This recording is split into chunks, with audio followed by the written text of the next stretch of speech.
I see only people which are really convinced that this is the challenge that we must overcome, but it's all about speed. We need more speed. And this weather, as you rightly said, is a stark reminder that global warming is already happening now. There's no question that the market environment has gotten more complicated, and a combination of macroeconomic conditions and geopolitics is having a material impact on asset prices, market activity, and confidence. The recession is our base case. It's a mild recession, even with the Russian gas start flowing again. This is Bloomberg Surveillance, Early Edition with Francine Lacqua.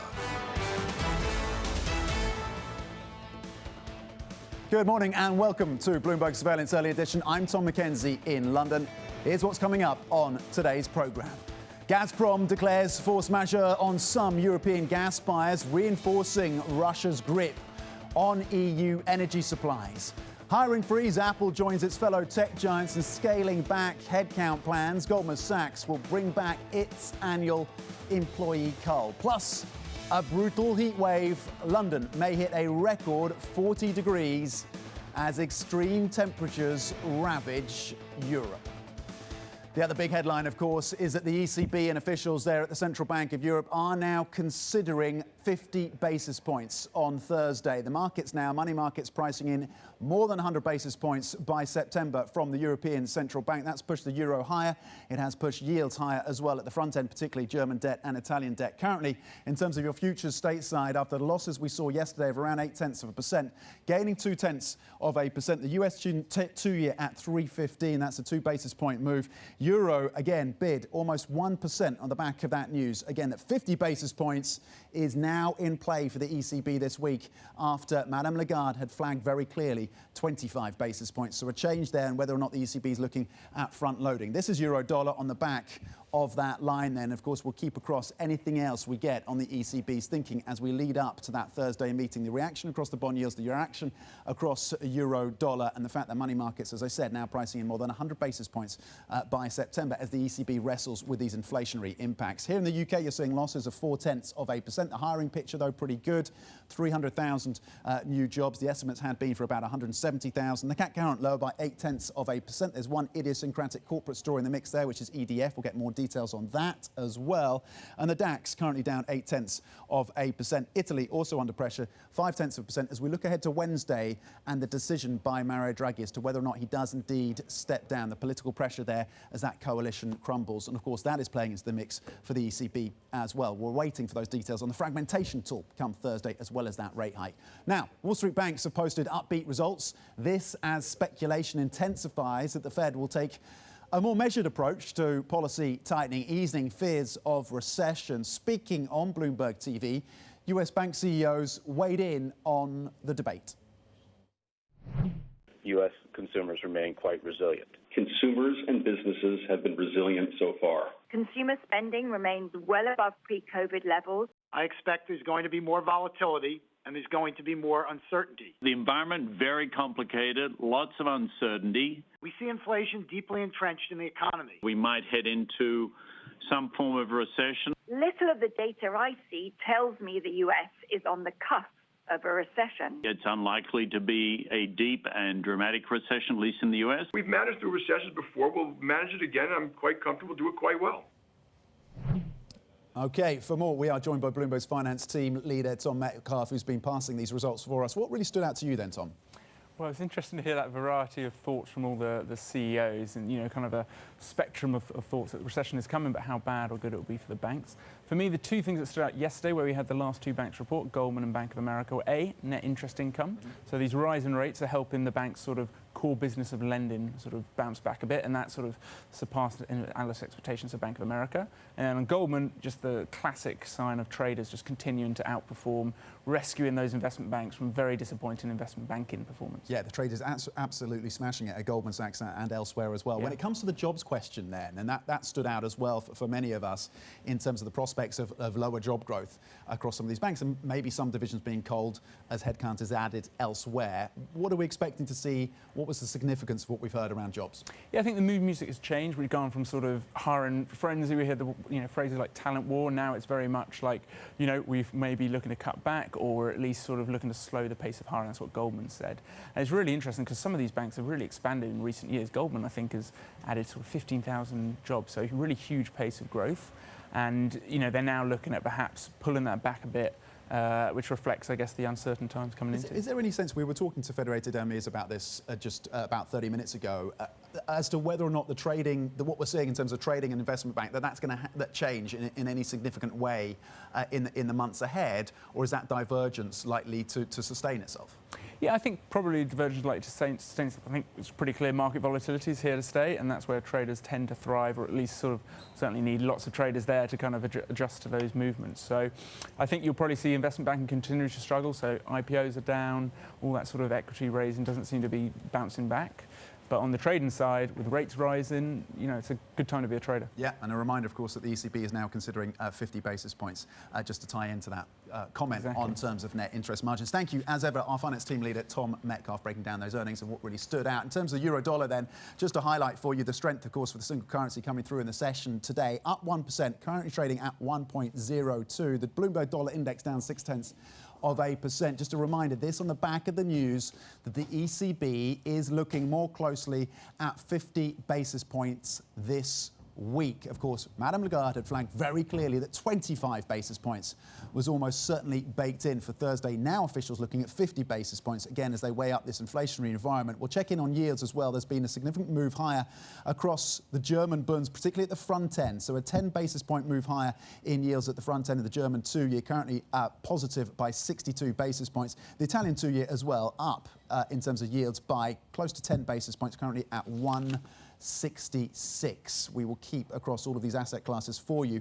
as we digest that news then around the shift in emphasis and possibly front-loading from the European Central Bank. Coming up, Italian political turmoil. Some five-star rebels are working to save Mario Draghi's coalition.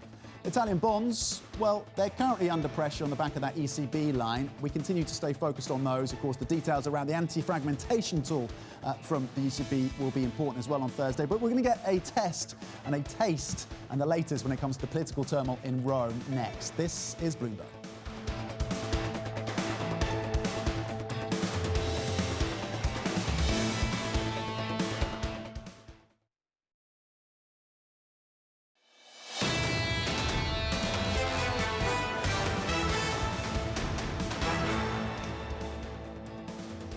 Welcome back. Economics, finance, politics. This is Bloomberg Surveillance Early Edition. I'm Tom Mackenzie in London. Now to the politics of Italy. Italian Prime Minister Mario Draghi is under increasing pressure not to resign. His departure could throw Italy into chaos as economic warning signs build up. For more, we are joined by Bloomberg's senior Italy editor, Alessandro Speciale. Alessandro, Draghi speaking tomorrow then, a crucial moment for the Prime Minister of Italy. What are we expecting?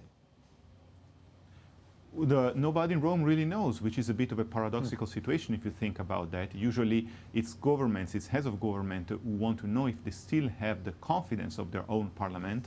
This time it's almost as if it's the other way around. It's parliament which is waiting to know if it has the confidence of the prime minister. Is he ready to stay on the job? Is he convinced they can still carry on with reforms, get something done in the more or less 6 months that remain before the next elections? Or is he just going to confirm the resignation? We're going to find out tomorrow morning when he speaks in Parliament. And Alessandro, as we weigh up the prospects of 50 basis point hike from the ECB and the strain then on Italian debt, what is at stake for Italy as we also consider the fate of Mario Draghi? Well, I mean, lawmakers negotiating here in Rome and trying to find a solution, try to find a compromise that will allow Draghi to stay on the job, hardly need a reminder of just how dramatic the situation is, just how big are the challenges for this government. The ECB raising interest rates, the war in Ukraine, the energy crunch, the need to carry through reforms that could put in danger 200 billion euros of EU funds for renewing the Italian economy. There is really a lot to do, so this is really not really a good time to have a government crisis in the country. Okay, Bloomberg's Alessandro Speciale on what to expect then from Italy and the Prime Minister tomorrow. Mario Draghi, of course, finally making that decision. That is expected, at least. We are now joined by William de Wilde, Chief Economist at BNP Paribas. William, good morning. Thank you for joining us. Just for your reaction then to the breaking news just in the last few minutes that officials at the ECB are now seriously considering 50 basis points as the rate hike on Thursday. Of course, following the expectations from many and, of course, the commentary and the communication that 25 basis points was what was going to come through on Thursday. Now they are seriously considering 50 basis points. Your reaction? Well, you could say it's another surprise. We have been surprised on a number of occasions throughout this year. It's another one, but it also shows that really means serious business. And, of course, Europe is suffering, Euro area is faced with a major inflation issue, and front-loading, like the Fed has done, I think is now being accepted as the road to follow amongst the Governing Council. Front-loading is now being considered as the road to follow. Certainly, we heard that from Canada, the rationale for that, from the Canadian Central Bank, as you say, the Federal Reserve as well. What does that mean then in terms of the trajectory? Do we get another 50 basis points in September? The money markets are now pricing in 100 basis points, more than 100 basis points by September. And if we do, does it give the ECB the space to go softer towards the end of this year? In a way, it's kind of reverse optionality. Remember several months ago that the Governing Council was talking about we need to keep the optionality and refrain from tightening if we think it's necessary. Now it's like the other way around. By doing a lot in the near term, you can always do less subsequently. I think, well, we were penciling in a couple of weeks ago that we would have 25 now, followed by 2 50 basis point hikes in the two meetings in the fall of this year. Clearly, once you move 50, what the market is expecting is that you actually continue along that pace based on the view that better do more and really send a very strong signal. What you need to do is you need to cool down the demand, and also you need to weigh on expectations, because the concern is that, of course, these expectations think of wage negotiations, but also pricing strategy of companies, that they would really factor in that inflation would stay high for longer, and that's why they need to step their foot on the brakes. William, how materially does this change your view on recession risks then for the Eurozone? Well, European growth was already very soft, so you do not need a lot to tip it into a slightly negative territory. That is what we call a technical recession.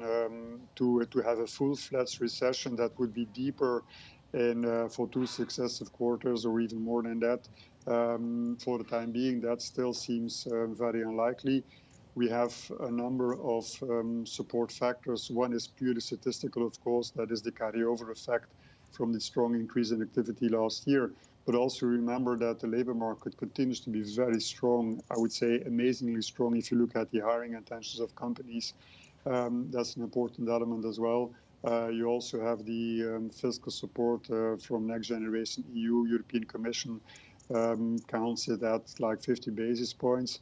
And then real rates are still very low, as we know. So you have a number of support factors. So I think the real issue about a full-fledged recession is what happens to gas supply. That's the real issue.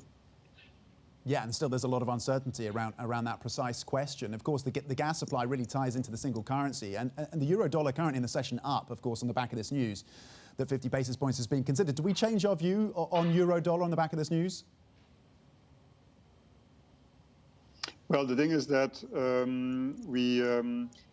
we had a very strong underlying dynamic towards appreciation of the dollar versus the euro. Clearly, I compare it with a rubber band. So when you pull a rubber band, there's a lot of energy in there, and then you have a new element, a new piece of news, and it's like unleashing the rubber band of letting it go. Now, okay, you can surprise by hiking 50 basis points, and then what happens thereafter. And I think we're still in the environment that you have a very aggressive Fed out there. And the other important element that has been weighing on the euro, which is the risk of a gas supply disruption of a major extent, that is still there. So to now say, well, we have a turnaround looks a bit early. So premature to call a turnaround for the single currency. When it comes to what the markets need to see... The other element is that you... Yeah. No, please go ahead, William. The other element you need is that you would also need to see signs that the Fed has done the bulk of the job. If you have the combination that no gas supply disruption of a major nature and the Fed is getting kind of closer to the peak, that really will change the game for euro-dollar.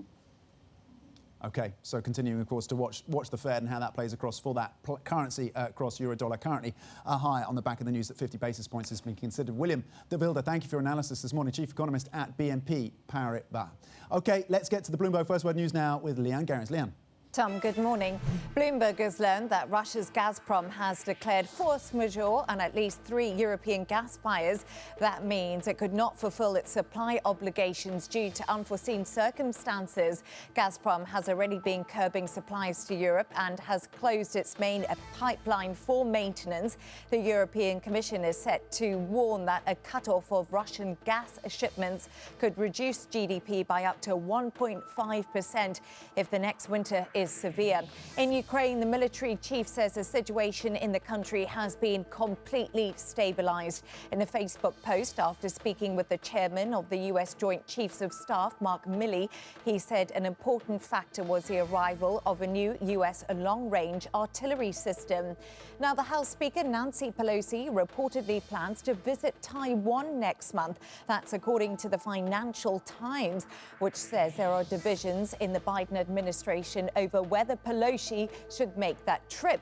In April, said a Pelosi visit to Taiwan would be a malicious provocation. Europe's heat wave is bringing water levels in one of the region's most commercially important rivers to dangerously low levels. The Rhine is about 37 centimetres above a mark that would effectively choke off a key bottleneck in western Germany. A drop below that level would mean barges could no longer usefully navigate the river. The field of potential candidates to replace outgoing Prime Minister Boris Johnson is narrowing. Rishi Sunak and Penny Mordaunt retain the top 2 places in the latest Conservative Party voting. More ballots are scheduled for Tuesday and Wednesday, after which just 2 contenders will remain. Johnson returned to Parliament on Monday for one of the last times as Prime Minister for a largely symbolic confidence vote. Global news 24 hours a day, on air and on Bloomberg Quick Take, powered by more than 2,700 journalists and analysts in more than 120 countries. I'm Leanne Garens. This is Bloomberg. Tom. Leanne, thank you. OK, coming up, fears for Europe's energy supplies as Russia's Gazprom tells buyers that it cannot guarantee the flow of gas to the continent. We have more on that story next. This is Bloomberg.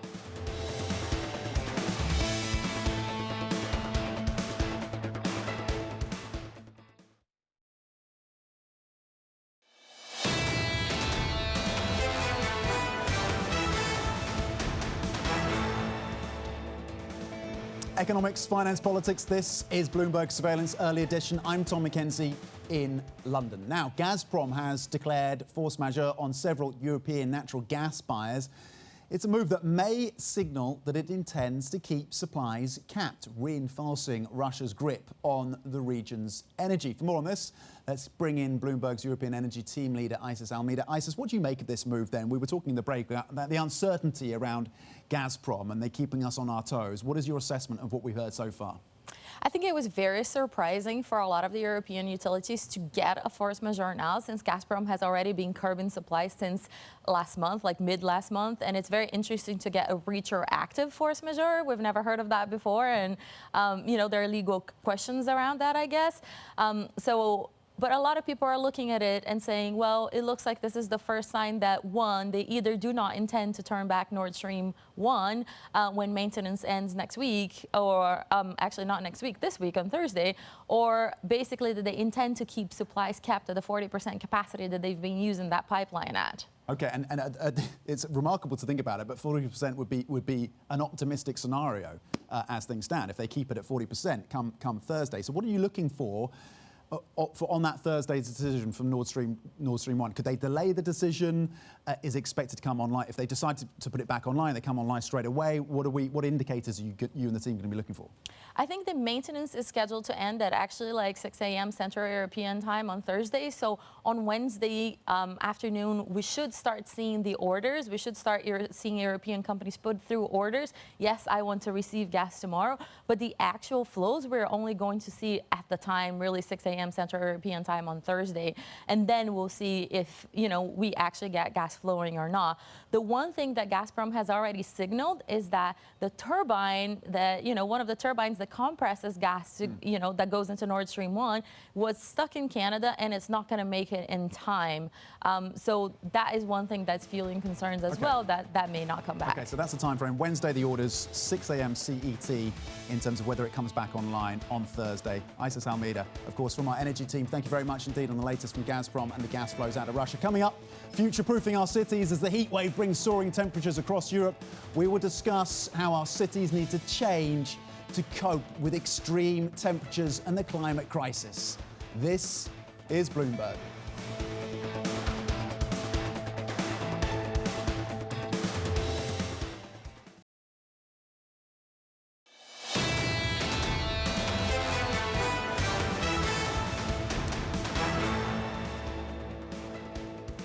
The ECB looks more closely at a 50 basis point rate hike this week. The euro extends gains against the dollar.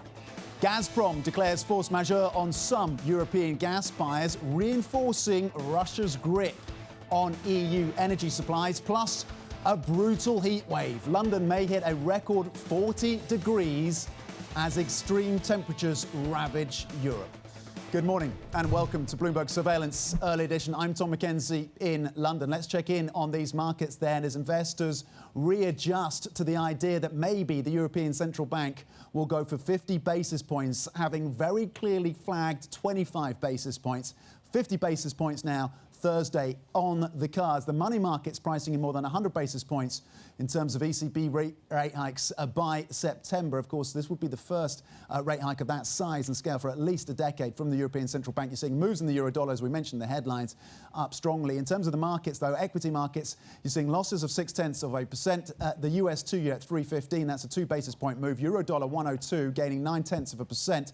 And Brent, 106 on Brent, gaining just 0.1%. The yield picture as well in focus for us. There's the euro dollar, again, jumping almost 1%. In terms of yields, you're seeing moves higher, particularly pronounced at the front end. German 2-year, you're seeing a 9 basis point move in yields. Italian BTPs, 166 on your 2-year. That is a 9 basis point move there as well. Again, if we adjust to the possibility of 50 basis points from the European Central Bank, and the front loading, at least, it seems, for officials here as they weigh up the inflationary impacts of a shortage of gas, in particular from Russia. Now, temperatures in the UK are forecast to hit record levels on Tuesday. The heat wave has already caused transport disruption, with workers told to stay home and warnings issued by health officials. Southern Europe is also dealing with record high heat.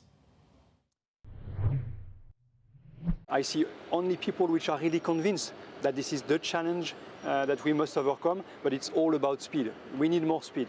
And this weather, as you rightly said, is a stark reminder that global warming is already happening now. I want to make an obvious statement that climate change kills.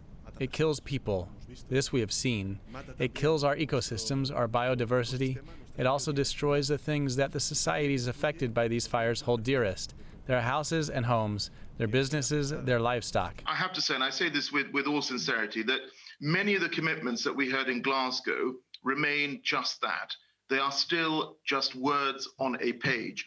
And you know, because you can see this around you, all the evidence tells us that time is running out. From the science of the IPCC reports to the heat waves, the wildfires, the droughts, and the floods to which the world is now increasingly witness.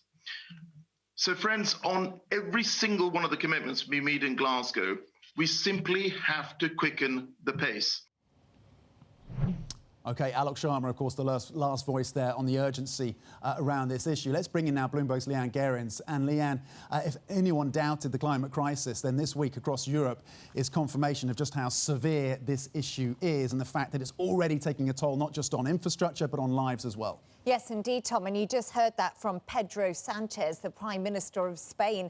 Actually, Spain has seen record temperatures, and we do know they've had 360 deaths in the last week. That's due to extreme heat. And also, June was the deadliest month in 2 years for Spain. So Pedro Sanchez did say there that climate change does kill. And this could possibly be the new normal now, Tom, as we did see temperatures here in the UK reach 38.1 degrees yesterday, not the high of 38.7 that was recorded back in 2019. But today, the Met Office is expecting things to reach between 41 and 42 degrees. So we are seeing temperatures really, really increase across Europe and, of course, here in the UK. OK, Leanne Geerens, thank you very much indeed on the latest across what is happening with the weather front. 41, 42 degrees, remarkable, and how that could be the new normal. Let's bring in now at this point Gregory De Work, founder and CIO of AO Proptech. It's Europe's largest technology-driven real estate venture capital firm, and AO Proptech is focused on tackling climate change through the real estate industry. It is the world's most polluting asset class. Gregory De Work, thank you for your time this morning. Just what is the risk level for our cities and our infrastructure with temperatures at these levels? Good morning, and thanks for having me. I think the risk is extremely high, and I think we're starting to understand with this heat wave, for example, but more broadly with some of the extreme weather that we've been witnessing over the last few months, that the risk associated with climate change to our physical world, to our built world, is going to impact the livelihood and the well-being of pretty much every single person in the developed world, because most of us are living in cities, and this is a trend that's not going anywhere. So I would say that we are now getting kind of a small preview of what the future holds for us, and it's very worrying. Yeah, a small preview of a frightening future, potentially. Gregory, with your expertise in real estate, and again, given the emissions that come out of that sector, what is your view on what needs to happen now to cut the emissions within that space? So what needs to happen is a global coordinated action plan between investors like us on the private sector, so venture capitalists, government and policymakers, because this is not a fight that just private capital can solve on its own, and the government needs to intervene with investments, but also thoughtful tax incentive and policy making to make sure that we're enabled to push this innovation throughout. So when you look at the real estate industry, its emission, which is 40% of global greenhouse gas emission, it's coming from two parts: the embodied carbon, which comes from the material and the construction that goes into those buildings, and then let's call it the operational carbon that comes from the daily operation, heating and cooling of those buildings. And so for us, we want to make sure that we focus our resources and our time in what moves the needle. So the existing stock of building is extremely important, and retrofitting technologies that are going to improve the efficiency, reduce the emission, and reduce the wastage is going to be critical on our fight towards climate change. And what do some of your portfolio companies offer in terms of solutions to kind of build resilience then into our cities, into our buildings, and reduce that energy use once it's operating, and of course those input costs as well, at least the input and the carbon emissions from those inputs? So I can give you a few examples, but for example, we've backed a company in the US called Passive Logic, which has created a first fully autonomous building management system that's leveraging artificial intelligence to run those buildings. So they will consume much less energy, they will emit much less carbon, and they will allow pretty much any building on planet Earth to become a very smart consumer of energy. That's one example. But if you go a step above that, you'll be able to measure where the problems are coming from. And so we've backed a company in the UK called Satellite View, which is launching a constellation of satellites, which will be able to map out the carbon footprint, and the carbon efficiency of pretty much any single building on planet Earth. And what that allows us to do is not only asset owners, but policymakers, regulators, cities, to have access to a single source of truth so they can decide where to allocate their resources to target the buildings that are most at risk, both in terms of their emission, but also their critical kind of infrastructure health. And lastly, we've backed a company called Climate X, which allows any stakeholder to measure what is the climate risk associated with the risk coming from climate change, increased temperature, increased risk of flooding, whatnot. So there are a number of companies out there, and we see brilliant entrepreneurs coming our way. And Gregory, you talked earlier about the alignment, the need in terms of aligning the regulatory response with private capital. Are you getting a sense of urgency now from our officials, from regulators around this issue? Are they picking up the phone and giving you a call? What is your sense of just how urgently they're looking to approach this? We definitely see, that we're going in the right direction. There are some interesting policies that are emerging in Europe around, the need to decarbonize, particularly the need to report, and that would be very, very punitive for asset owners that are not compliant.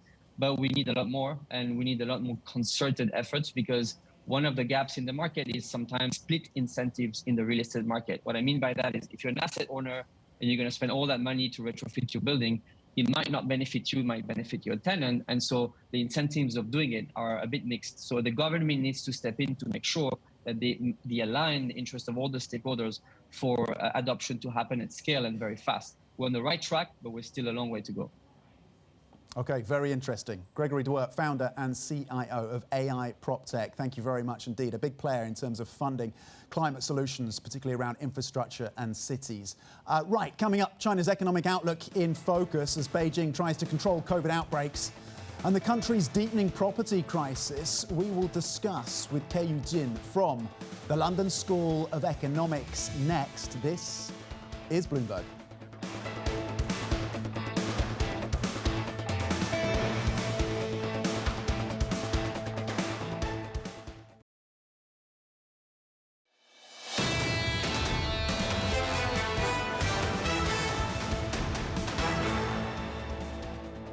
Welcome back. Economics, finance, politics. This is Bloomberg Surveillance Early Edition. I'm Tom Mackenzie in London. Right, let's get your Bloomberg Business Flash now with Leanne Gerrans. Leanne. Hi, Tom. The French government has offered to pay about 9.7 billion euros to fully nationalise power utility EDF. Problems at the electricity generator are exuberating Europe's energy crisis. The state will offer 12 euros a share to acquire the 16% of EDF it doesn't already own. That is a premium of 53% to the closing value of 7.84 euros for EDF shares on July the 5th, the day before the French Prime Minister Elisabeth Borne announced the nationalisation. Now, Apple is said to be planning to slow hiring and spending growth next year in some divisions as the company copes with a potential economic shutdown. Sources have told Bloomberg that the decision stems from economic uncertainty, although it isn't a company-wide policy. Apple is still planning an aggressive product launch scheduled in 2023 that includes a mixed reality headset. Mining giant BHP has joined Rio Tinto in signalling more turbulence to come for commodity producers. BHP is the world's biggest mining company, warned of slowing global growth due to the war in Ukraine, Europe's energy crisis and tightening monetary conditions. It also said cost pressures would linger over the coming 12 months. Rio made similar dire remarks last week. Goldman Sachs is planning to slow hiring and reinstate annual performance reviews that were suspended during the pandemic. CFO Dennis Coleman said on a conference call with analysts that the bank is taking action to cut spending and improve efficiency. Goldman and other big Wall Street lenders, including Morgan Stanley, JP Morgan and Citigroup, reported substantially larger workforces in the second quarter compared with a year earlier. And that's your Bloomberg Business Flash. Tom. Leanne Gerrans, thank you very much indeed. Right, let's get to what's happening in the world's second largest economy. And China's economic outlook for the second half of this year will likely be determined by the government's shaking control over coronavirus outbreaks and the property market. Joining me now is Professor Keyu Jin, a professor of economics at the London School of Economics, who joins us out of Beijing. Keyu, thank you for joining us this morning. This remarkable prospect then of homeowners stopping paying their mortgages. We've seen, of course, property companies and their bonds under pressure, the banks themselves being called in by regulators to try and address this problem. That the housing market of China has been written off many times before, and it's never quite happened. They've always managed to sustain the housing market broadly. Is this time different? How do you see this playing out? It's a constant process of fine-tuning and adjusting, just as we've seen with financial deleveraging in the past few years. I think there's a real serious commitment to deliver on the message that houses are to be lived in rather than to be, making financial gains on. And the government has been serious, but as it's always been the case, there's an over-dialing, maybe an overreaction. And of course, property sector accounts for, by some accounts, 25% to 30% of economic output. Local governments' coffers rely on the property sector. The whole consumer sector, confidence from business to household, all depend on the property sector. And now they are readjusting and taking back a few steps and easing policy. And it's really ironic that it used to be so difficult to buy a second home. The Chinese have come up with all kinds of creative measures to meet the requirements, and now the government is trying to instill confidence and encourage them. But this is not going to be enough. Yeah, not long ago that we saw people putting in place at least divorces, at least on paper, to enable them to do that and buy second homes. Now things are changing. We're seeing falling sales. Just to be clear, Professor, do you think they have a grip on this, or is there a risk that this runs out of control? You talked about the fact that regulations often go over the threshold and they dial it back a bit. Is this time different? How much confidence do you have that they can maintain this, contain this, or are they facing a Lehman moment? They're trying to build confidence in the economy, confidence for the household and homeowners and home buyers and companies, etc. But this takes time. It takes time for that sentiment to recover. But time is not afforded to non-state developers on the burst of collapse, outright defaults potentially. And a lot of the debt that they hold is dollar-denominated debt, which is of course much more difficult to renegotiate and resolve. So it will take a lot of aggressive measures to be able to solve, to salvage the situation. And I'm just worried that timing is just not going to be enough. Yeah.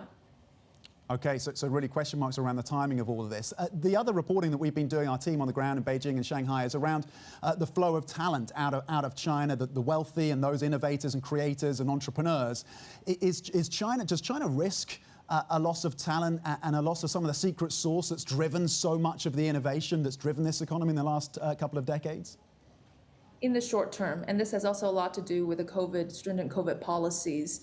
The pendulum often swings in one direction and quickly swings in the other direction with even greater verve. I'm still quite sanguine about the dynamic entrepreneurialism in China. The opportunities there, the markets are huge. The government has come out to say give active public support for technology companies.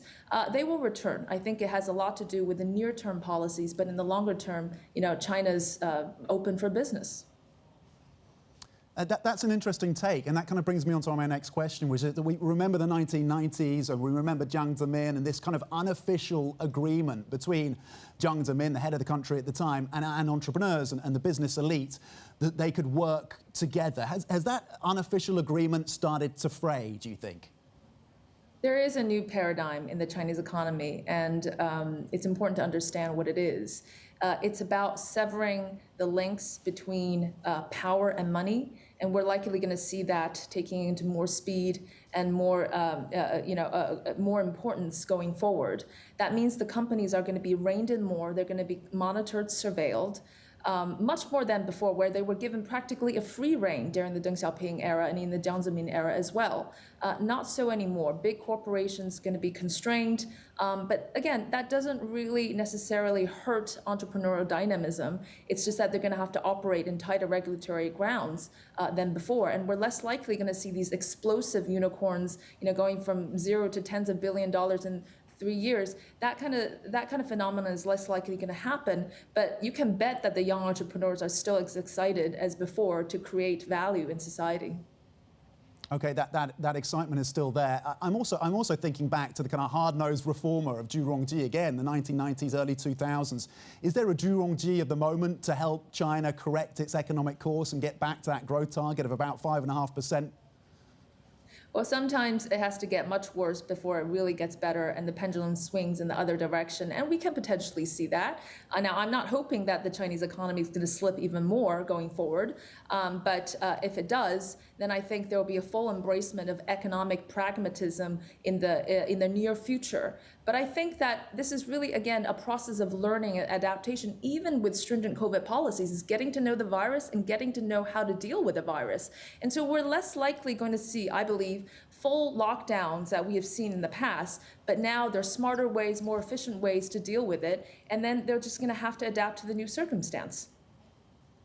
Okay, Keyu Jin, Professor of Economics at LSE, always insightful on the economics and politics of China, the pendulum swing as we watch that regulatory response to, of course, the real estate sector, technology and COVID-0. Thank you very much indeed. Coming up, Apple has said it will slow its hiring and spending growth next year in order to cope with a potential economic downturn.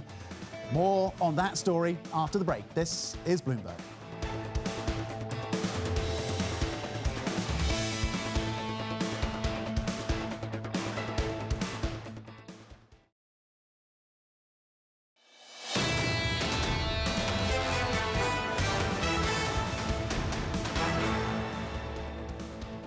Economics, finance, politics. This is Bloomberg Surveillance Early Edition. I'm Tom Mackenzie in London. Now, as we head into tech earnings season, Apple has said it will slow its hiring and spending growth next year in order to cope with a potential economic downturn. Joining me now is Bloomberg Quick Take's Alex Webb. Alex, why is this particularly significant then from Apple? It's not the first tech company that said we're going to reduce headcount or at least slow the hiring. Well, for much of the past 2 years, Apple has remained relatively resilient compared to a lot of the other tech players. And you almost expect the likes of Google and Facebook to be hit because they're fundamentally advertising companies. And of course, the first thing that gets cut in a sort of recessionary environment or any economic downturn, the marketing budget. So marketing companies say we're going to spend less on advertising, therefore Google and Facebook and the others, Twitter, feel it. Apple is a little bit different. This is more clearly to do with the inflation story. If you're in the business of selling people a new iPhone every year or two, usually it's every 2 to 3 years, people refresh, people can't necessarily access $1,000 to buy that iPhone, then of course their sales perhaps are likely to be hit. And so that's why there's perhaps a little bit of skittishness around Apple's stock down 2% on this report because of that read-through. Yeah, and we saw that skittishness permeate through the US markets yesterday. So we'll continue to watch the tech sector for adjustments around headcount. Meanwhile, of course, Alex, it would be remiss of me not to ask you about Twitter and the latest when it comes to the legal standoff between Musk and Twitter. What are we hearing? So Twitter's lawyers have filed a new document which says that the bots claim coming from Elon and his lawyers is an irrelevant sideshow. There's a lot of sympathy for that view. I would point people towards Matt Levine's column this morning in which he says ultimately this is kind of true because the filings that Twitter has made historically have said our best estimate is that 5% of our monetizable active users are bots. But it could be more if you calculate it differently. This is our best estimate. And so they give themselves plenty of wiggle room in that space. Therefore, the real issue has to be about did they breach the merger agreement? And it looks as though Twitter's lawyers have a lot of work. So Elon's lawyers have a lot of work to do. OK, Alex Webb from Quick Take across the Twitter story, but also Apple as well. Thank you very much indeed. Bloomberg Surveillance Early Edition continues in the next hour with Matt Miller, Kailey Leinz in New York and Anne Edwards here in London. The markets currently, European stocks off 0.4%. You're looking at upside, though, with US futures. This is Bloomberg.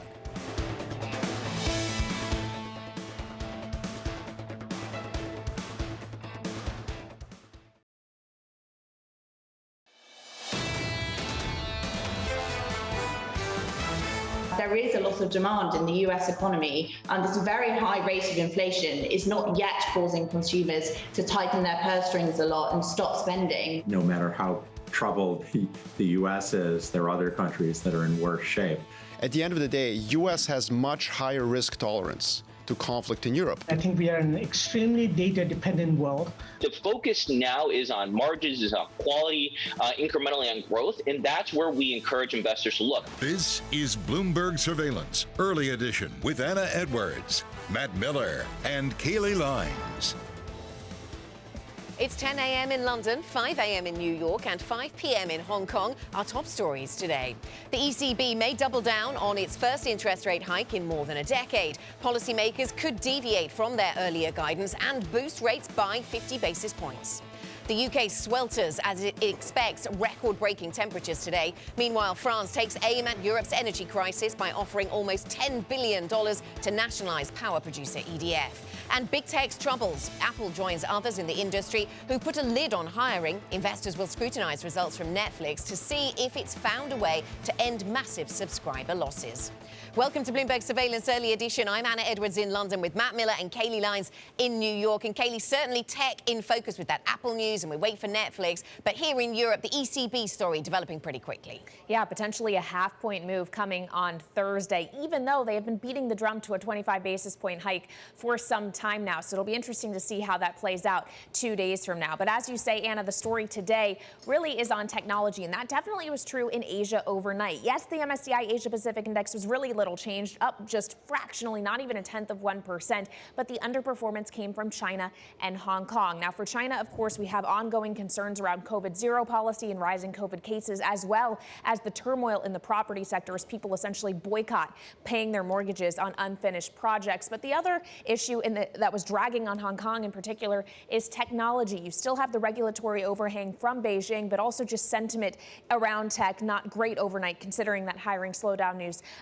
surrounding Apple. So the Hang Seng Tech Index down about 1.5%. In other asset classes, the bond market in particular, a big move at the short end in Australia, up 9 basis points on the 2-year to just about 275, 276 after the deputy governor of the RBA says the economy can tolerate higher rates. So that is leading traders to price in potentially a higher rate even at the end of the year. And finally, in foreign exchange, pretty much everything in G10 is stronger against the U.S. dollar today, including the Japanese yen, Matt, trading at 137.76. All right, we'll watch that dollar very closely. Right now, we do see futures higher after the turnaround that we saw in the cash trade yesterday, currently up about 0.5% as investors take money out of treasuries. That drives the yield back up, though not quite yet to the 3% level, almost there, 299.11. And we did, of course, eclipse that yesterday. NYMEX crude is coming off. We had a big run yesterday and then a turnaround there as well. Now down 72 cents to 101.88. So Texas Intermediate holding above $100 a barrel, and Bitcoin rising right now 2% from midnight, though not as high as we saw it yesterday. We saw it over 23,000 yesterday, right now at 21,903. So that reversal yesterday, Anna, brought things back down to a level where they can now rise again. What are you seeing in terms of the European trade?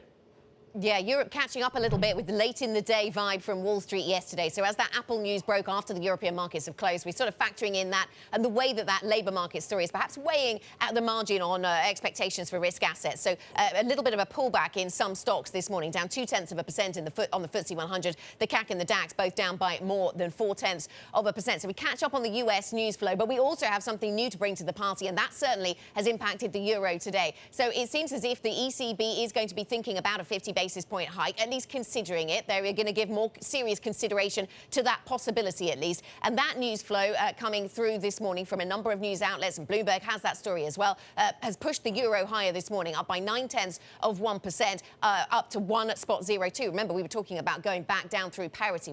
We've been lower than 1 in the pretty recent past. The pound also moving higher. Again, to Kailey's point, it is a dollar weakness story, but also we have a really tight labour market here in the UK. Are we talking about peak tightness in the labour market? New data on that front this morning, and that has some people thinking about whether we'll get 50 basis points from the Bank of England when we next hear from the BOE. EDF, this is the French energy business that is being nationalised by the French government. So that is the way that the French market is trying to invest in infrastructure and also protect consumers from the heights of these energy prices. They're offering €12 a share. You can see it's a premium to where we're trading at this point. A little bit of risk perhaps being priced in there. Wise, this used to be TransferWise, is a money transfer business listed here in London, a sort of fintech darling. That stock up by just over 16% as the company delivered, Kailey, better numbers than had been anticipated. All right, Anna, well, let's get a look now at what is ahead today. Anna was just mentioning the BOE, and we will be hearing from Governor Andrew Bailey later on, as well as UK Chancellor Naim Zahawi addressing the annual Mansion House event at 11 a.m. New York time. Plus, UK Conservative Party MPs will vote for a fourth time in the contest to elect Boris Johnson's successor. And the Bloomberg Crypto Summit will be taking place in New York. Speakers include billionaire Sam Bankman-Fried and Mike Novogratz. Matt and I will both be moderating panels this afternoon. And finally, tech earnings kickoff. We've mentioned this. Netflix reporting after the close, Matt. Yeah, I'm very pumped for the crypto summit this afternoon. But right now, let's focus in on central banks. The ECB may consider raising interest rates on Thursday by 50 basis points rather than 25. The move would bring the ECB more in line with the global drive for outsized hikes. Bloomberg's Danny Berger joins us now for more. And Danny, this isn't really much of an outsized hike, right? Considering they've been at zero for a decade. It's like something rather than nothing. Yeah, and considering the Bank of Canada just went 1%, this is kind of peanuts compared, but it is a big deal considering just the explicit guidance we've gotten from the ECB that it will be 25 basis points. It's something Christine Lagarde has talked about, most members as well, to the extent that some people were worried they're being so explicit they might not have flexibility. Now, to be fair, people familiar speaking with Bloomberg did say that it's not clear that there is enough folks at this consensus to get 50 basis points this week, but it certainly is a possibility. It's a possibility the market is pricing in. Front end to the German curve, that's up 9 basis points at one point, now back down to 8 basis points. And now we're pricing in money markets about a 40% chance that we get a 50 basis point move. Now, Christine Lagarde, even though she has said 25, she did give herself some flexibility. She talked at Sintra, for example, that there would be conditions where gradualism would not be appropriate if, for example, higher inflation, de-anchored expectations, if there's more permanent loss of economic potential. Perhaps policymakers have also seen euro parity. Perhaps that will push them to 50 basis points as well. But the one argument, the strong argument for continuing gradualism is BTP spreads. There's, of course, drama in Italy. We've already seen spreads versus Germany because of that blow back out beyond 200 basis points. So if the ECB does go 50 basis points, Anna, they're going to have to outlay their policy to avoid fragmentation. Yeah, it could be a difficult to interpret message from the ECB on Thursday. I heard that from Viraj Patel a little bit earlier. Thanks very much to Bloomberg's Danny Berger for taking us through the latest news flow surrounding the ECB. Meanwhile, sticking in Europe, Gazprom declared force majeure on several European natural gas buyers, a move that may signal it intends to keep supplies capped. Meanwhile, the French government offered to pay about 9.7 billion euros to fully nationalise EDF. That's after the company's problems exacerbated Europe's energy crisis. Let's get more now with Bloomberg's Isis Almeida, who leads our gas, power and renewables coverage here in Europe. Isis, very nice to have you with us. I mean, does this force majeure from Gazprom, does that tell us anything new, or are we still kind of in the dark as to how Gazprom is going to manage flows into Europe or allow flows into Europe after Thursday? I think we're still in the dark, but, you know, a lot of people in the market are interpreting this as a first sign that they may not return, right? If you think about it, declaring force majeure retroactively for supplies like since mid-June is rather an unusual way of declaring force majeure, and actually there might be some legal implications there whether that's allowed or not.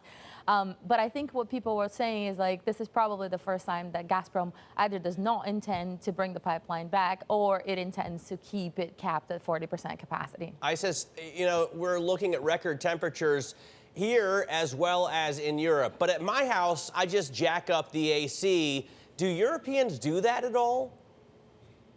Well, we don't have the same air conditioning penetration that the U.S. has, right? So it's not exactly the same thing. We have anecdotally seen more people buying air conditioners in recent years and et cetera, but it's nowhere near as the U.S. So yes, demand does increases, especially because of offices. You know, office spaces all do have air conditioning, but it's nowhere near what the type of things you see in Texas, for instance. All right, Bloomberg's Isis Almeida, thank you so much. And we'll get more analysis on Europe's energy crisis later this hour from Bloomberg New Energy Finance. Now over to Washington, a drive in the Senate to quickly pass a bill with grants and incentives for American semiconductor makers has picked up steam in Congress. Senate Majority Leader Chuck Schumer says lawmakers are hashing out the final details. Emily Wilkins, Bloomberg government reporter, joins us now from D.C. with more. So, Emily, are we going to get a vote on this before the August recess? we're actually expecting to see a procedural vote on this today. That could tee up a vote potentially for passage in the Senate later in the week or next week. And then the House has said that it's ready to move quite quickly on this. A lot of lawmakers want to get this done.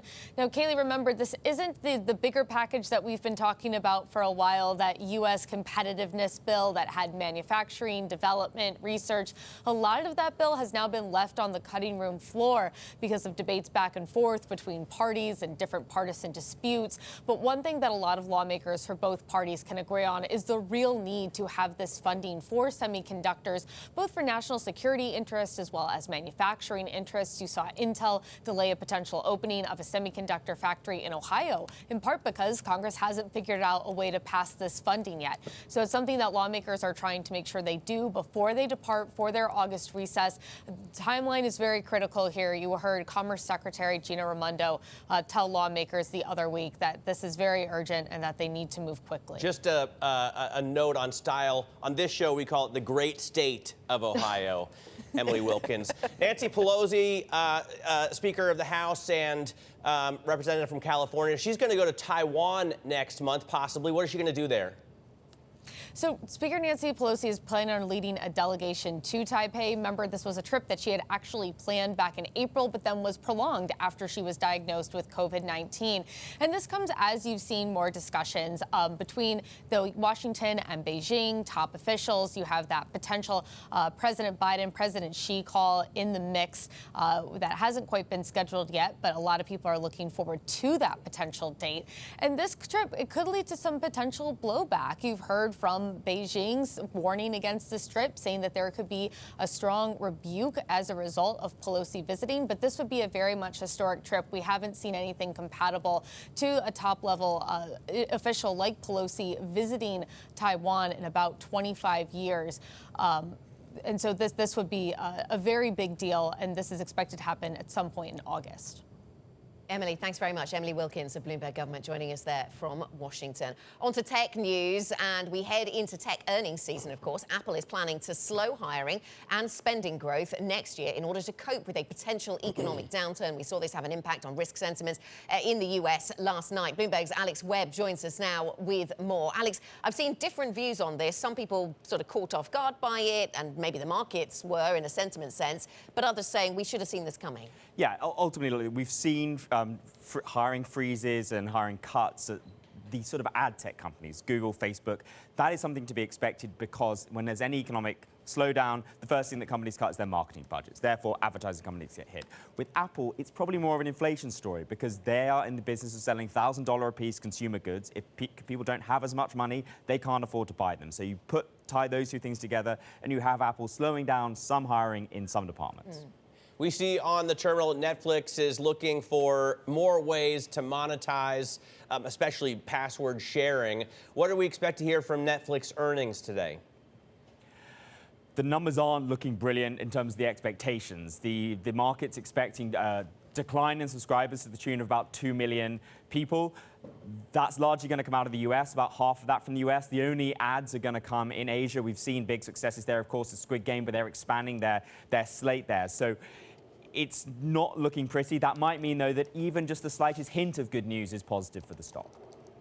All right, Alex Webb of Bloomberg Quick Take, thank you so very much. We'll look forward to those earnings after the bell today. Now, as for some stocks moving in pre-market trading today, one of them is a company that reported after the bell yesterday, IBM. Revenue actually topped expectations, the strongest growth in more than a decade, so that's a signal that demand is strong.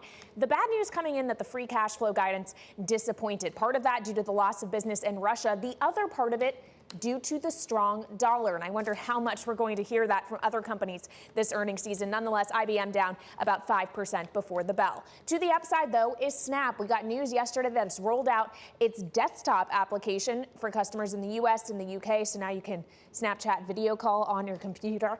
The stock was up about 2% on the back of that yesterday, up about 1% in early hours this morning. And finally, we've talked about the recovery we have seen in Bitcoin over the last several days. That has provided a lift to crypto-related stocks, and that continues in early hours this morning. Coinbase up about 2% before the bell. Of course, we'll be talking about all of the volatility, all of the action in this space at the Crypto Summit later today, Anna.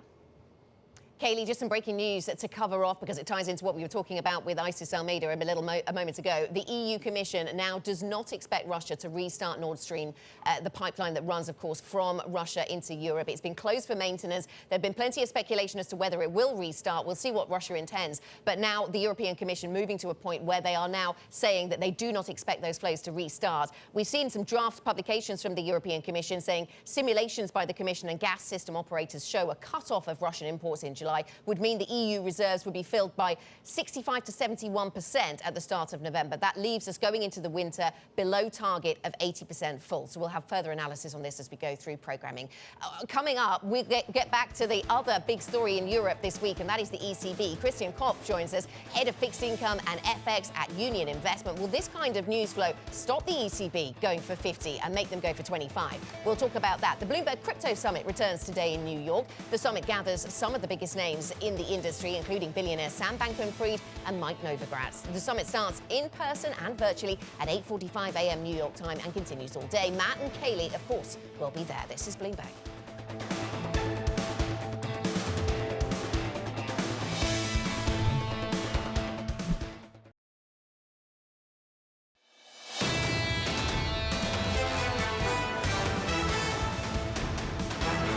Welcome back to Bloomberg Surveillance. This is the early edition. I'm Matt Miller here in New York with Kailey Leinz, Anna Edwards with us out of London. We are having a fantastic Tuesday morning. Markets getting amped up for some big rate rises from central banks. I've got a chart here for those of you listening on radio. I'll walk you through it. We're looking at 80 basis points being priced in for the Federal Reserve. For the Bank of England, 52 basis points priced in, and now 35 basis points being priced in for the ECB. And we're hearing reports from Reuters, and now Bloomberg, I guess, has matched that the ECB is leaning towards 50 basis points. Maybe somebody there is floating a little bit of a trial balloon. Bloomberg Markets reporter Justina Lee joins us now to tell us about, well, the reaction. Justina, what do we see? Well, of course, we've kind of seen bonds slumping and the euro strengthening a little bit. I mean, after all this time, we used to talk about the ECB kind of having to play catch up, and now it seems like they are also getting worried about inflation. Now, of course, the question for ECB is a bit more complicated because they also have to worry about the effect on the fragmentation of the euro area. You know, what's going to happen to those Italian bond yield spreads? But at the same time, of course, with kind of the euro weakening to a parity level against the dollar, I mean, that's kind of another concern that could put pressure on inflation. More broadly, what are you seeing on bond markets at this point, Justina? I know that's been a focus for you of late. Yeah, it's kind of interesting that in U.S. Treasuries, we've kind of seen a bit of a rebound lately to the extent where the 10-year yield looks a bit stuck at the 3% level.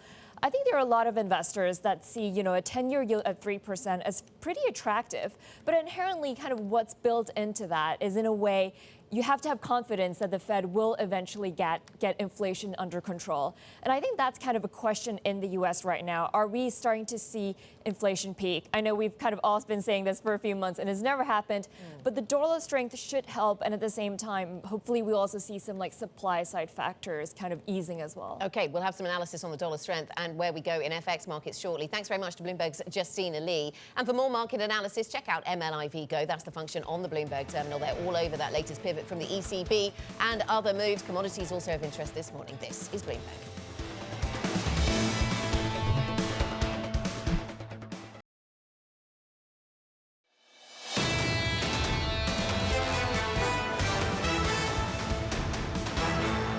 This is Bloomberg Surveillance Early Edition. I'm Kailey Leinz with Matt Miller in New York and Anna Edwards in London. Now keeping you up to date with news from around the world, here's the first word. The field is narrowing in the battle to replace Boris Johnson as British Prime Minister. Rishi Sunak and Penny Mordaunt were the top two candidates after Monday's voting by Conservative MPs. Another vote today will whittle down the field from 4 to 2.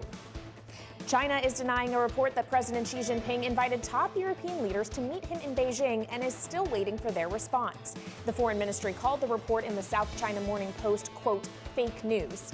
The newspaper said the invitations had gone out to the leaders of Germany, France, Italy, and Spain. Twitter has dismissed Elon Musk's complaints that he doesn't have enough information about spam and robot accounts. The company called it an irrelevant sideshow. It urged a judge to hold a trial as soon as possible over Musk's cancellation of his $44 billion takeover, and will await news on that later today. And finally, Bloomberg has learned that Anthony Scaramucci's Skybridge Capital suspended redemptions in one of its funds. That followed sharp declines in stocks and cryptocurrencies. The Legion Strategies Fund suspended redemptions because private companies, which are harder to sell, now make up about 20% of the portfolio. Anna? Kailey, coming up on the program, we'll talk about FX and fixed income. FX, a really good place to start this morning. Christian Kopf joins us, head of fixed income and FX at Union Investments. We will certainly focus in on what we're hearing from the ECB. The ECB, according to our reporting here at Bloomberg, looking more closely at a half-point rate hike this week. That has pushed up the euro this morning. More on that shortly. This is Bloomberg.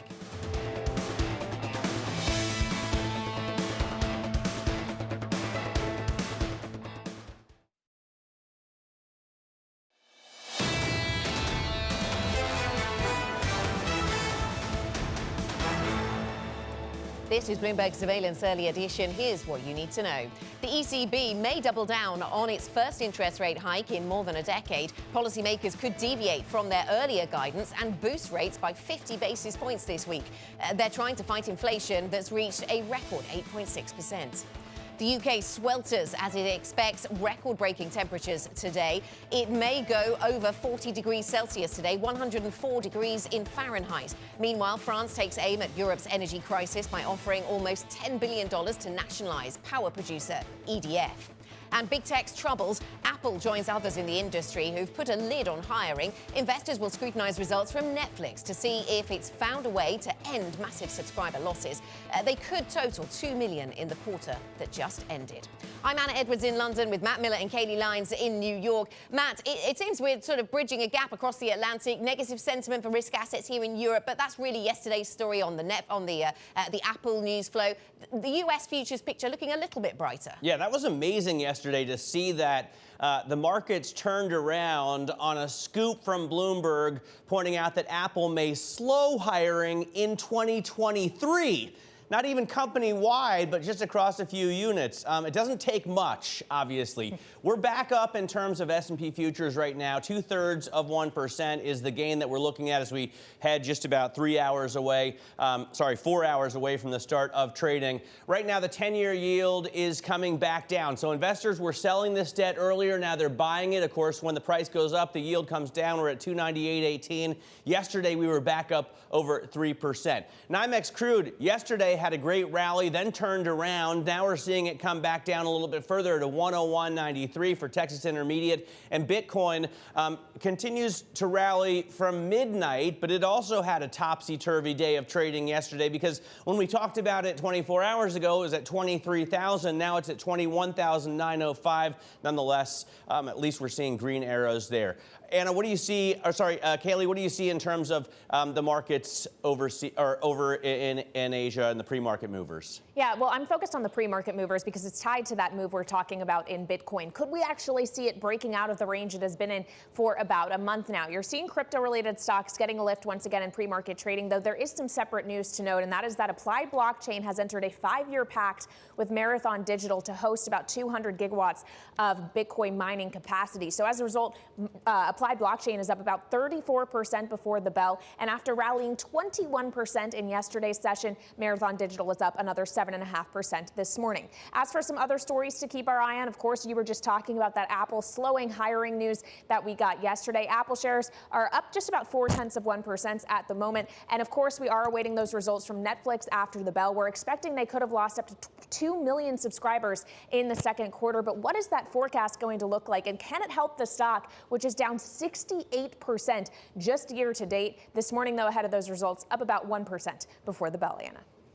Yeah, that's an incredible move in that stock, isn't it, Kailey? Part of the broader tech trend, but also specific to them as well. Let's have a look at what's going on in Europe. I mentioned that we had a slightly less appetite for risk assets. Well, things turning around, being dragged higher here in Europe by expectations for US stocks, and the session still to come there. We see that the Stock 600 has just turned into positive territory, just ticking up a little in the last few hours, or last hour or so. Here we have the euro up by 0.9%. Fast-moving expectations around the ECB. We'll hear from them later on in the week, of course. Thursday, specifically, their rate decision. Will it be 25 or will it be 50? The latest reporting suggesting 50 is on the table and could be discussed. The pound also getting a boost against what is broadly a weaker dollar this morning.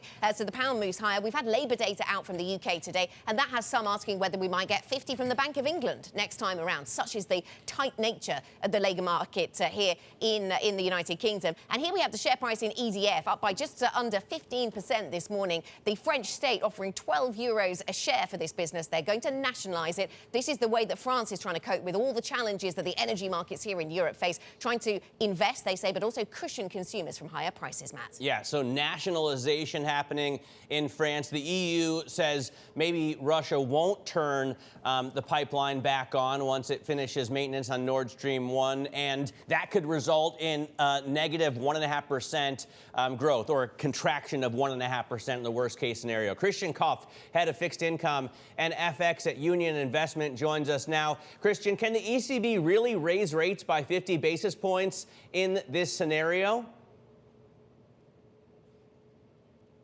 Did we lose Christian? That's sad because he had such an amazing shot set up. You could actually see the ECB over his right shoulder. I thought it was absolutely brilliant. We were joking with him in the break, weren't we, Matt, that he should work in TV. He clearly has such an eye for the visuals. He set up this perfect shot for us. And we should point out what happened. Which is a shame. The first time he set up a shot with his iPad, he said the heat caused the device to fail. That's the extent of the crisis in Europe, which causes me to ask, as I did almost every day during the summer when I lived in Berlin, why don't Europeans use air conditioning? It was invented in 1902. I know. I can see how that looks like the short-term solution. It doesn't feel like the long-term fix, though, does it? But I think you've got Christian back now. Well, it works well here, and it has for my entire life, and I'm quite old. Christian Kopf, you're back with us from Union Investments, back inside, thankfully for you, because it's so hot out there. Is it possible for the ECB to raise rates 50 basis points in this environment? Well, I'll tell you one thing, with temperatures approaching 40 degrees Celsius here in Frankfurt and all video equipment breaking down simultaneously, I think it's going to be tough for the ECB to really go out and surprise markets with a 50 basis points rate hike this week. I think, the leaks that we've seen today and that have been reported by Bloomberg have to be taken with a grain of salt. And that has to do with the way the ECB communicates as opposed to the Fed. When the Fed leaks something to the press, you can be sure that this is the message that they want to convey, and they want to avoid surprising the market and doing a rate hike that is not priced in. When the ECB governing council members leak stories to the press, the only thing it tells you is that there is disagreement in the council. So I really wouldn't overinterpret that story that Bloomberg and Reuters brought this morning. And I still think that in a situation where we just heard the European Commission announcing that they do not expect gas flows from Russia to resume, and the anti-fragmentation tool is not ready, I don't think that in this situation they will go for 50 basis points hike, but I'm willing to get surprised. OK, that's a really interesting take then, Christian. So with the Fed, it's a deliberate message. With the ECB, it just shows disagreement in your view. What is the worst case situation here for Europe if we do see Russian gas not restart into the European economy? I ask this because yesterday and today we're covering this European Commission report that suggests 1.5% downside to the European growth narrative as a result of that. Is that all? Does it get a lot worse? I imagine it will look a lot worse than that in Germany. I think it will look a lot worse than that in Germany, but in France, it won't have much of an impact on economic activity. I think for the euro area as a whole, a ballpark figure of around 2% decline versus baseline sounds reasonable to me in the scenario of a complete stop of gas supplies to Europe. We will have a number of industries that will be severely affected. That's the steel industry, paper and packaging, aluminium production, the pharmaceutical industry and the chemical industry. But apart from that, I think that the economy can continue to operate. So I think a ballpark figure of 2 to 3% decline versus baseline sounds reasonable to me. What are you going to be looking for on the fragmentation tool, Christian, from the ECB this week? I spoke to you, heard earlier from Viraj Patel at Vanda Research. He was saying that the ECB could be a confusing policy mix because on the one hand, yeah, of course, they want to tighten policy to fight inflation at 8.6%, but there's the issues around Italy. Yeah, so the tool is supposed to be called Transmission Protection Mechanism, TPM. That is what has been what we've learned over the last couple of days. And my sense is that there is still disagreement within the Governing Council on the exact way it will be designed, especially on the issue of conditionality. Keep in mind that there is still an open issue between the ECB and the German Constitutional Court in Karlsruhe. If they come up with a tool that provides unlimited interventions with little conditionality, I think there's a very high chance that it will be stopped by the Constitutional Court in Karlsruhe. So my sense is that actually the ECB is not ready yet, has not found agreement to put the whole thing into a legal act. And I think there is scope for disappointment at Thursday's meeting because we do not know the details of the upcoming tool. Well, of course, we'll be closely watching for any FX reaction to Thursday's meeting with Eurodollar trading right now at 102. And clearly, we had a breach of parity just last week, Christian. But it's both a story of euro weakness and dollar strength. And I'm wondering how close we are to that peak of dollar strength. Yes, that's a very good point. Now, when you look at Eurodollar, you know, we have this big movement from parity to 102.40 this morning. We're at 102.30 or so. Right now. That has to do with, I think, profit taking, with risk squaring ahead of the ECB meeting on Thursday, and now with the Bloomberg story this morning that the ECB is considering a 50 basis points rate hike. Now, my personal view is that this is likely going to peter out. We won't not get an agreement on the anti-fragmentation tool. The ECB will most likely not hike by 50 basis points, and then the euro can take another leg down, maybe below parity. Now, with respect to the broader dollar, I found it very interesting to watch what has happened this week in Latin America. We've seen very forceful interventions by a number of central banks here, and they've met little resistance in the market. So I think the broader dollar may slowly be reaching its peak here. The market is pricing in substantial rate hikes by the Fed. The Fed will likely deliver on those rate hikes, but I don't see the Fed moving beyond 3.5%. If that is not the case, the dollar on a broad basis can soon peak. What do you see in terms of outflows from Germany, from Europe to the U.S.? Is 3% an attractive yield, or are there other places on the curve that foreign investors like in the U.S., especially with a strengthening dollar? Well, what has happened here is that the dollar has traditionally been an asset currency, and with the Fed's super aggressive rate cuts, it turned into a funding currency 2-3 years ago, and that is now totally reverted. And the dollar is again an asset currency with one of the highest running yields in G10, no? But that is already in the price, yeah? So I think the asset allocation shifts that it would have triggered have already happened to a large degree. I don't see people moving further into the dollar because of what we've seen here in terms of interest rate differentials. Europe is another story. Europe has its own problems with gas supply and with Italy. So Eurodollar could move further down, but the broad dollar, I think, could stabilize at these levels. Christian, thanks so much for your time. Really good to speak to you. Christian Kopf of Union Investment Private Funds. Thank you very much for coming to talk to us. Glad we managed to resolve the tech issues. A little bit of air conditioning on the technology certainly helped in that situation. Coming up on the programme, Europe's energy crisis, how the extreme temperatures are pushing power systems to the edge. This is Bloomberg.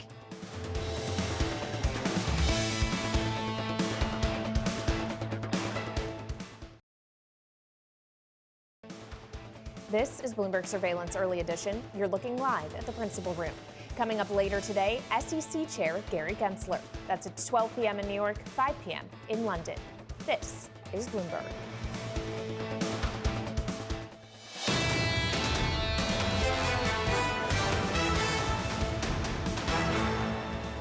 I see only people which are really convinced that this is the challenge that we must overcome, but it's all about speed. We need more speed.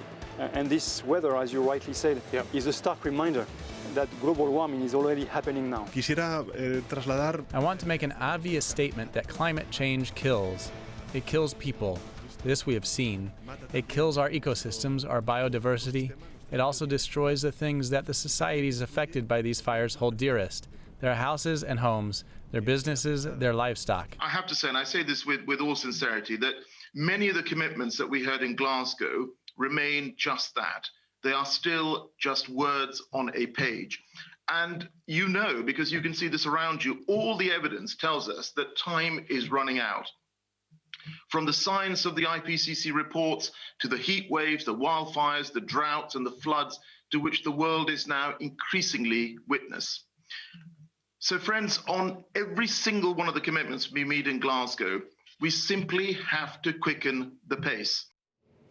Various leaders and executives there speaking about climate change, including the COP26 President Alok Sharma talking about heat waves. And on that subject, the scorching heat wave currently tormenting Europe and the UK is pushing power systems to the edge and testing energy policies. Joining us now to discuss is David Hostert, Head of Economics and Modeling at Bloomberg New Energy Finance. So David, when we look at the current heat wave, what is the likely impact of extreme weather events like it on energy asset operations? Yeah, it's not just us who are burning up, it's also the power system, specifically the thermal fleet. So when we look at the power system, we're looking at the thermal generators, which is coal, gas, nuclear, and we're looking at renewables. And what's happening with the thermal fleet is that the efficiency just goes down. If you have a gas plant that's running in this extreme heat, it's going to be less efficient. If you have a nuclear plant, you're going to have to shut it down because nuclear plants need rivers to cool them, right? So as the water temperature rises, you can't cool nuclear plants and they shut down. And we're losing all that capacity, and that means the grid is way thinner. And in fact, we yesterday had a situation in the UK where there was a capacity market notice, which means the system says, hey, we're in trouble, we're stressing here, there's not enough capacity to meet demand. And what that means is that power prices are shooting through the roof. Power prices going through the roof. David, good to speak to you. Yeah, so reading about the impact that the heat has on the power grid and the power network, it seems that it's not just gas where you have an issue with the infrastructure getting too hot, but also some of the future sources of energy, such as nuclear and even solar, struggling with some of the heat, which seems interesting. Matt and I were talking about air conditioning a moment ago and talking about, obviously, lower uptake of that in Europe. Is that something that you see changing? And if so, is that going to be the answer? Is that going to be something that policymakers are happy with? Because that results in more energy use. It does, and AC is just another source of demand, right? So if you look at Spain, for example, at the moment, Spain has solar power, and solar power actually helps, as does wind. But with the uprise of air conditioning, that you want to turn that up in the evening, right? When you want to have cold in your bedroom, and that's not when the sun shines. So solar generation and air conditioning use are misaligned, and that's another challenge that we need that flexibility to shift around. So in Spain today, gas burn, which is very expensive Russian gas at the moment, is up, and that's a problem. I have a wife from Spain, and I can attest to the fact that there are no air conditioning units in that country. In Texas, on the other hand, everybody's got one, and they have a really weak grid because well, for the most part, they've not connected to the national grid, and they don't have the balance that other states have. Is there a possibility that we see a collapse? So grids are another asset that gets strained. So when you have extreme heat, the grid lines will literally sag, and they become less efficient. There's less throughput, and there are risks of rolling blackouts. That's something we've increasingly seen in Greece and hotter countries, and it's just a stark reminder that there's an issue we need to fix, right? So the current temperature rises are about 1.1 to 1.3 degrees above pre-industrial norms. And even if countries meet all their targets, it's going to go twice that, well, again, the same amount by the end of the century. And that's just assuming that we all do what we're supposed to do. David, I'm sure you saw the EU earlier said the expectations for Nord Stream 1 to be started back up again after maintenance are very low. And yesterday, the EU was saying a worst-case scenario could mean a 1.5% contraction in GDP without that energy. What do you think about that? What do the people at New Energy Finance say when they hear those kind of forecasts? So we look at gas demand from three different angles, right? So the one is household gas demands. That's you and me. That's our boilers. The other is industrial gas demand, that's in industry, and then there's the power sector. And there's a kind of like a chain of how you turn those off. Presumably, probably, industrial gas demand will have to come off first, and then power, and then households. But it's going to be that order, and it will have a real impact on industry if gas keeps rising as it does. I've heard a lot of climate experts, David, say that these changes are happening more quickly, and you only have to look at the last occurrence, the last 10 occurrences of new peak temperatures all happening in the last 20 years or so in the UK. That's the UK example. Yeah. A lot of people saying that this is happening much more quickly than had been anticipated. That's absolutely right. So we do gas forecasting, we do power forecasting, and I'm going to be honest, we stopped looking at the last 30 years for clues of what the future will be. We now look at the last 10 years because that's more likely, a more likely scenario of what's going to happen next. So historical views, the multi-decadal views, increasingly less likely, and it also means that in long term, our power system modeling, our long-term outlook scenarios will have to take the impact of climate change on the energy system into account. So it is really a complex system. Okay, David, thank you very much. Thanks for joining us. David Hostert of Bloomberg New Energy Finance. Coming up, we'll continue to discuss the energy crisis with the World Bank President, David Malpass. He joins the team at 8 a.m. in New York, 1 p.m. here in London. This is Bloomberg.